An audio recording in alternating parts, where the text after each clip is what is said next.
periaate on se ollut, että TV on ja pysyy ihan samalla tavalla kuin alussa oli sana.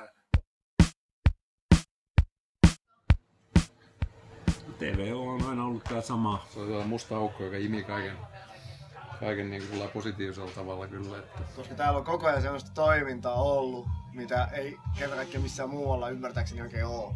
Ei tämmöistä paikkaa löydy sen takia just, että se on käsin kosketeltava se ihmisten primitiiviset muodot tulee täällä esiin. Miellyttävää tämä on. Täällä tuntee olonsa aina kotosaksi.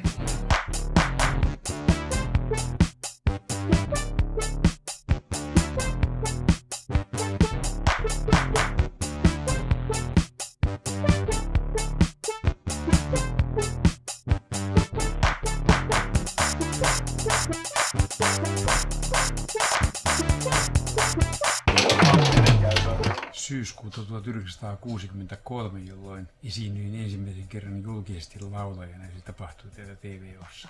Huomasin, että täällä on ihan mainioita jam session iltoja. Kävin TVOlla varmaan eka kerran syksyllä 1979. Mun historia TVOlla alkoi joskus 80-luvun loppupuolella.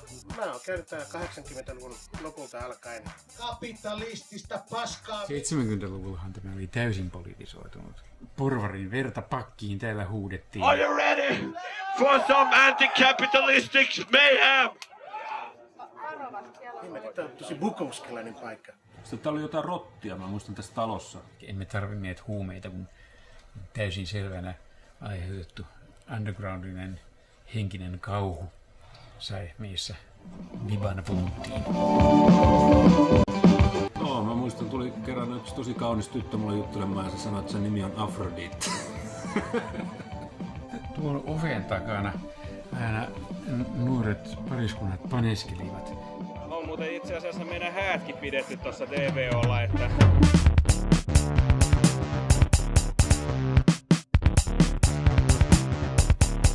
Tätä ollaan niin lopettamassa tätä paikkaa ja tähän tulee joku pyöräkellari ja se tuntuu mun mielestä aika tylyltä. 40 vuotta ollut tätä toimintaa tässä, niin nyt sit yhtäkkiä tästä päätetään tehdä joku pyöräsuoja. Se ei mahu päähän.